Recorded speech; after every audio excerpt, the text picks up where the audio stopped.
আল্লাহ পাক আমাদের বড় আদর করে বানিয়েছেন, ওই আল্লাহ কেন আমাকে দিবেন না? তোমার আমার ঈমান দুর্বল। ওর এই জমিনে এমন আল্লাহর গোলাম আছেন যাদের ঈমান বড় পাওয়ারওয়ালা। চুলার কাছে গিয়া দেখে কি রান্না করবে, বাচ্চাদের খানা নাই, চোখের পানি ছেড়ে আসমানে হাত তুলে ডাক দিছে, আল্লাহ খানা দাও। সাথে সাথে তাকায় দেখে ভিন্ন প্রাণী আইসা তরকারি আর মশলা চুলার কাছে রেখে পাখি উড়ে গেছে। তুমি আমি চাইতে জানি না। বড় বড় সমুদ্র, আটলান্টিক মহাসাগর, প্রশান্ত মহাসাগরে বড় বড় সমুদ্রের নীল তিমি আছে। কি তিমি? এক একটা নীল তিমির প্রতিদিনের খাদ্য তালিকা 1000 কেজি চিংড়ি মাছ। কে খাওয়া? ওরা দামি না আমরা দামি? তা আমরা কুত্তার মতো তো পাগল কেন? গ্রামীণ ব্যাংকের পেছনে দৌড়াচ্ছেন কেন? হারাম খাওয়ার জন্য এত পাগল কেন? ওই আল্লাহর উপরে বিশ্বাস নাই। যদি আল্লাহ না দেয় তো দিবে কেমনে? আপনি ঘুষ খাইয়া হারাম খাইয়া আল্লাহর ডাকলে ডাক তো কবুল হবে না। দিবে কিভাবে? আজকে হুজুরের কাছে দোয়া চান, হুজুর একটু দোয়া করেন। আপনার জবানকে পবিত্র করেন, আপনি যা চাইবেন সাথে সাথে তা পাইবেন। জমিন একটা পাহাড় আছে, বড় পাহাড়, কোহে কাফ। ওই পর্বতে প্রাণী আছে সি মর্গ। এক একটা সি মর্গের খাদ্য তালিকা প্রতিদিন 40টা মোটা তাজা হাতি। কে খাওয়ায়? ওরা দামি না আমরা দামি? আল্লাহ বলেন ইয়া আইয়ুহান নাস আনতুমুল ফুকারাউ ইলাল্লাহ ওয়াল্লাহু হুয়াল গানিয়্যুল হামিদ।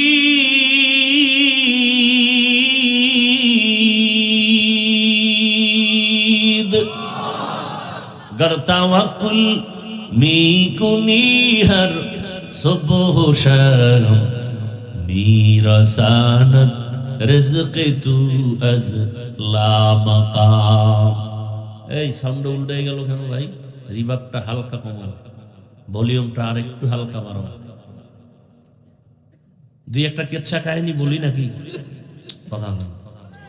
হাফিজুর রহমান তো কেচ্ছা কাহিনীর বয়ান করে। এই সুনাম আছে না আমার নামে? কথা বল। কেচ্ছা কাহিনীর বয়ান করে হাফিজুর রহমান। শুনো, দুই একটা না বললে তুই সুনাম ধরে রাখতে পারবো? শুনতে থাক। আর এই কথাটাও পারলে লিখে রাখো, লিখে রাখো। ধাক্কা তো কম দিলা না রে বাবা, কিন্তু নিজেই পড়ে গেল। হাফিজুর রহমানকে ফেলতে পারলা না, আর কি করতে চাও? আল্লাহ হেদায়েত দান করুন। তবে লিখে রাখো। আর তোমার লাইনে কোন হুজুর ভাইলে জিগায় হাফিজ ভাই এই বইলে গেছে, দেখেন তো। পৃথিবীতে শ্রেষ্ঠ কেচ্ছা কাহিনীর কিতাবের নাম কোরআন। লিখে রাখবা। একটা ফাউল কথা বলার জন্য স্টেজে বসি নাই, আমার প্রত্যেকটা মিনিটের সময়ের দাম আছে। পৃথিবীর শ্রেষ্ঠ কিচ্ছা কাহিনীর কিতাবের নাম কোরআন। পৃথিবীর শ্রেষ্ঠ কিচ্ছা কাহিনীর দ্বিতীয় কিতাবের নাম হাদিস। তোমার খবর আছে? ওলামায়ে কেরাম আছে দুই একজন স্টেজে। কই ওলামায়ে কেরাম? একটু সাধারণ মানুষকে জানায়া দেন, আল্লাহর কোরআনে গরুর কেচ্ছা নাই। বলেন না কেন? কোরআনের ভেতরে সাপের কেচ্ছা, বাঘের কেচ্ছা, হাতির কেচ্ছা, পিপিলিকার কেচ্ছা, ব্যাঙের কেচ্ছা, মশার কেচ্ছা, মাছির কেচ্ছা। ওদের নামে তো আল্লাহ সূরা নাজিল করেছেন, সময় নাই বলার। যদি কপালে থাকে এই আয়াতের আলোচনা ঢুকলে আসবে দুই একটা। জানি না আয়াতে ঢুকতে পারবো কিনা, এখনো হাদিসের চারপাশে দৌড়াচ্ছে। এখন চালাক যারা, এরা আবার একটু ফাঁক দিয়া কলম ধরবে। হাফিজ ভাই, আমরা যেটা বুঝাইছি এটা হইলো যে বাপ দাদার কেচ্ছা বলেন সেগুলো। ও তাই, আমরা বাপ দাদার কেচ্ছা বলি কি? কাসেম নানতবি, রশিদ আহমদ গঙ্গুহি, হাজী ইমদাদুল্লাহ মুহাজিরে মক্কি। একটু আগে শুরুতেই একটা টাচ করছি, পটিয়ার মাদ্রাসার আজিজুল হক রহমাতুল্লাহ আলাইহি। আরে আমাগো এই সমস্ত বাপ দাদার কেচ্ছা বললে মানুষ বিড়ি টানে না, চোখে পানি আসে, দিল নরম হয়, বেনামাজি নামাজি হয়। তোমার সমস্যা কেন? তোমার কলবটা নষ্ট হয়ে গেছে, তোমার হৃদয়টা নাপাক হয়ে গেছে। আমরা তো সোনাবন্ধের গান গাই না, আমরা তো ওই আল্লাহওয়ালাদের কথা বলি যাদের কথা শুনলে মানুষের পশম দাঁড়িয়ে যায়, হৃদয়ে কম্পন শুরু হয়, গুনাহ ছাড়তে ভালো লাগে, নেক করতে ভালো লাগে, এমন কথা বলি। তাজকিরাতুল আউলিয়া নামের একটা কিতাব আছে, ওখানে একটা ঘটনা লেখা আছে। জগৎ বিখ্যাত একজন ওলিয়ে কামেল মালিক ইবনে দিনার রাহমাতুল্লাহি আলাইহি সফরে রওনা করেছেন। দেজালা নদীর কিনারায় বিশাল বড় নদী, নদী পার হবেন, কোনো বাহন নাই। রবের শরণাপন্ন হলেন, হে রব আমাকে বাহনের ব্যবস্থা করে দেন। হঠাৎ করে একটা নৌকা এসে হাজির হয়ে গেল, বাহনে উঠলেন। মাঝখানে যাওয়ার পর বলে সবাই ভাড়া দেও, মালিকের কাছে কোনো টাকা নাই। কোথায় পাবে টাকা? হুজুর বলে নাই। সুযোগে সদ্ব্যবহার বলে একটা কথা আছে, সুযোগে, এই কথাটা ভুল। সুযোগে সৎ ব্যবহার না, সুযোগে অসৎ ব্যবহার। সুযোগে অসৎ ব্যবহার।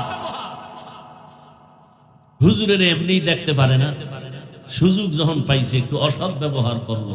তুমি টাকা নাই, উঠছো কেন? বাংলাদেশে এত ঝামেলা কেন বাবা? শুরুতেই বলছিলাম মাদ্রাসা, মসজিদ, তাবলিগ, পীর মুরিদের অভাব নাই। বয়ান আর বয়ান, এক এক থানায় প্রতিদিন বয়ান চলে, বক্তারা হাজার হাজার মানুষ বয়ান শুনে। এরপরে এত ঝামেলা কেন আমার দেশে? একমাত্র কারণ আলেমদের সাথে বেয়াদবির ফলাফল।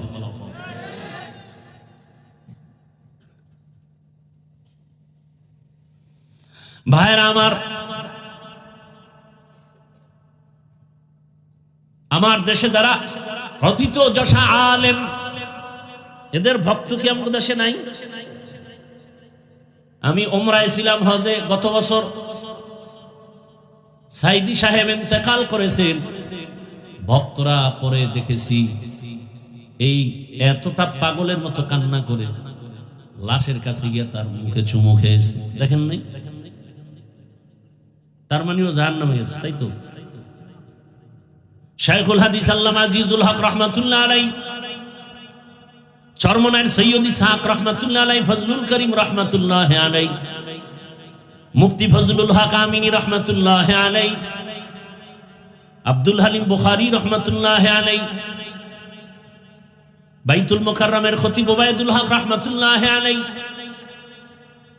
এদের নামে কত প্রশংসার সেমিনার হয় না? হয় না? তার মানে ওরা সব জাহান্নামী। কি বুঝাতে চাও? ওই চট্টগ্রামের একটা ভাষা আমি শুনছি, ভালো লাগে, ওটা বলি মাঝে মাঝে। নিজের বেলায় কুরু কুরু, অন্যের বেলায় মকরু। তোমার নিজের একজন আলেম, তার দোষের অভাব নাই, তাকে মাথায় নিয়ে নাচি, সেমিনার করি, সিম্পোজিয়াম করি, কত আর্টিকেল লেখি, ফেসবুক গরম করে ফেলি। আমার পিসাব বড় দামি, বড় বুজুর্গ, এতে সমস্যা নাই। আমি অতীতের একজন আল্লাহওয়ালা আবু হানিফার কথা বলি, মালিকের কথা বলি, ইমাম বুখারীর ঘটনা বলি। এটার উপরে তোমার ইশকাল কেন? কলম কেন? আমি তো আমার স্বার্থে বলি না, আমি তো উম্মতকে জান্নাতমুখী বানাবার জন্য বলি। এখানে তো আমার ব্যক্তি কোনো স্বার্থ নাই।